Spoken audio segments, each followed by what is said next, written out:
وعلیکم السلام ورحمۃ اللہ وبرکاتہ۔ محترم بھائی نے یہ پوسٹ بھیجی ہے جی، جس میں حدیث لکھی ہے ابو ہریرہ کہتے ہیں نبی علیہ السلام نے مالدار لوگوں کو بکریاں اور محتاج لوگوں کو مرغیاں رکھنے کا حکم دیا۔ ابن ماجہ 2307 نمبر۔ کہتے ہیں جی اس کی تحقیق فرما دیں۔ محترم بھائی روایت موضوع ہے جی، موضوع روایت ہے، سنن ابن ماجہ کے اندر موجود ہے یہ روایت، لیکن روایت یہ موضوع ہے۔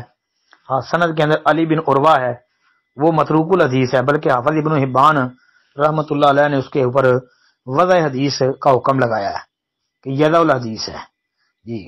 اور باقی رہ گئی بات، ایک راوی عثمان بن عبد الرحمن ہے، اس کے بارے میں اختلاف ہے، بعض اس کو مجہول قرار دیتے ہیں، بعض کہتے ہیں کہ مجہول تو نہیں ہے، البتہ اس کی روایتیں جو ہیں وہ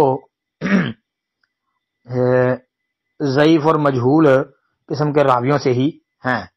بہرحال اس میں اختلاف ہے، اور حافظ ابن جوزی رحمۃ اللہ علیہ نے اس روایت کو کتاب الموضوعات کے اندر درج کیا ہے جی، موضوعات ابن الجوزی کی جلد 2 صفحہ 304۔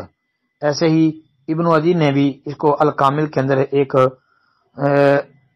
سند کے ساتھ ذکر کیا، علی بن عروہ اس میں ہے، اور پھر ابن الجوزی نے ایک اور سند کے ساتھ جو ہے اس کو بیان کیا ہے، اس میں بھی کلام ہے، کیونکہ اس میں بھی ایک حدیثیں وضع کرنے والا راوی موجود ہے، لہذا یہ روایت بھائی موضوع ہے، ثابت نہیں ہے جی۔ السلام علیکم ورحمۃ اللہ وبرکاتہ۔